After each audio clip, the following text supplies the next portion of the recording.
The lost art of the pen pal.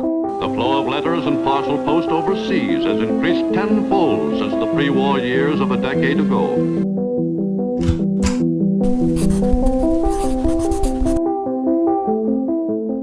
If you don't know what a pen pal is, it's basically when two people write each other, and it's traditionally through handwritten letters, but in more modern times it can be through email or even websites that are specifically designed for pen pals. So there seems to be a little bit of confusion of when the first official pen pal relationship started, but most states that I discovered were back in the 1930s.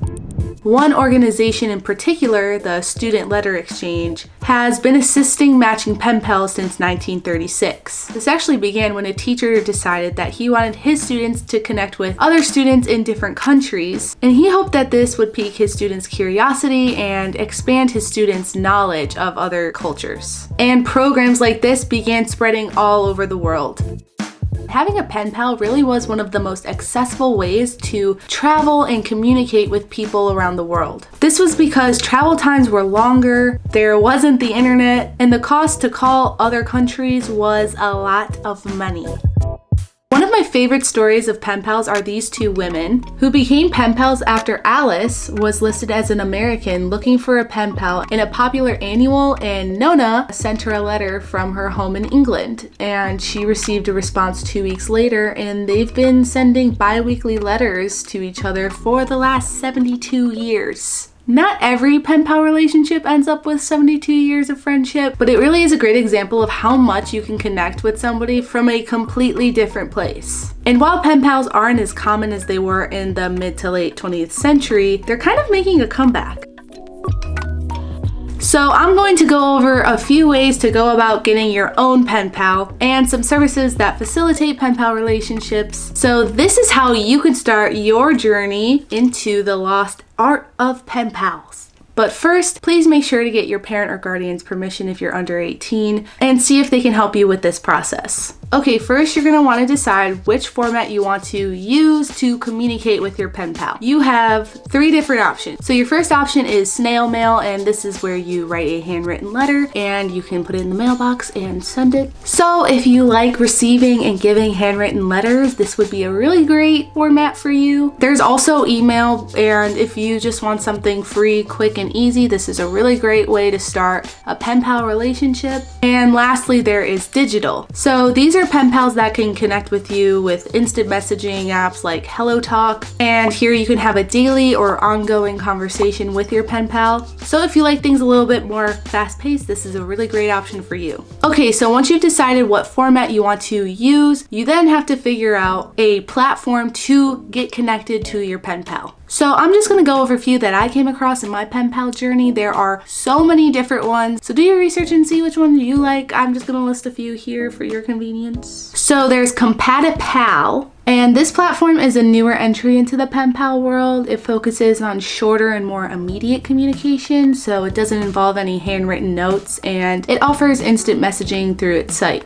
Next is Conversation Exchange, and this is really great if you are into language learning, and we actually have a course on language learning, and I really recommend you check it out if you are interested in more options of refining your language learning skills. I'm going to link that below, and your pen pal would help you with learning a new language, so they can help you with new vocabulary, practice talking about specific themes, improve your grammar. Next, there is Pen Pal World, and this is an OG. It's been operating since 1998, and Pen Pal World connects millions of global users through its portal, and to maintain security, members make their first interactions directly through the site, and then they can transition to email or handwritten letters. The next option is Postcrossing, and Postcrossing connects people through the art of physical postcard writing. It works on a simple idea where you just send a postcard to the address you are given and then receive one from another random postcrosser.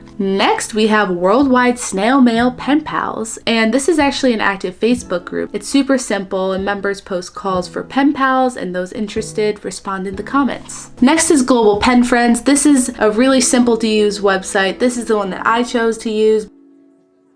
Also, I just want to say pen pal services are very strict about not using their services for dating. So if you're interested in finding a romantic relationship, I suggest like Tinder or something like that. Probably not pen pal websites. So don't do that. Okay, I just want to give a few safety tips because I know there can be a few concerns when it comes to addresses and stuff. So many of the platforms actually make you do a little bit of an application process. So they make sure that you're a real person, that you seem like a nice person, that you have positive intentions, everything like that. And you have to be approved to even be put into the little portals. So when I signed up for Global Pen Friends, a real person looked at my application to make sure that I looked up to safety standards, and I was, so that's good. But if you're still concerned about your address being out there, a lot of people just opt with doing a PO box, and this just allows you to use an address at your local post office rather than your personal address. And if you're first connecting with your pen pal, I recommend doing some online chatting, getting to know them first, that they seem like a cool little pen pal relationship type of person, and then you can start exchanging letters eventually. But you don't have to right away begin with the handwritten letters or anything. You can,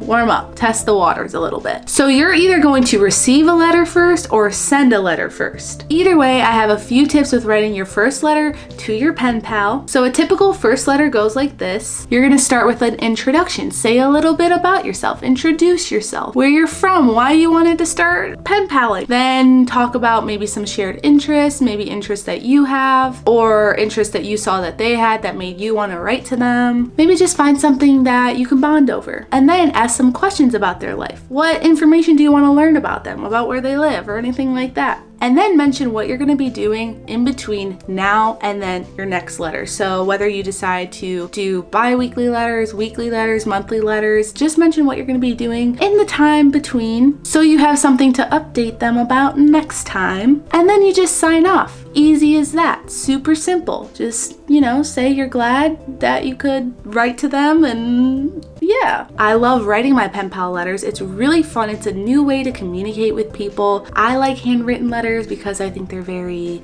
cute. Having a pen pal is a really great way to learn about people around the world without having to physically travel, and you can still intimately learn about people living in a specific place, getting these personal stories, getting to know a person in this place, and it's just a really beautiful, fun experience. So I highly recommend it. And if you're interested in learning more about the whole travel space, I recommend checking out our courses on brighttrip.com/courses. Well, I hope you guys enjoyed this video, and I will see you guys in the next one. Bye!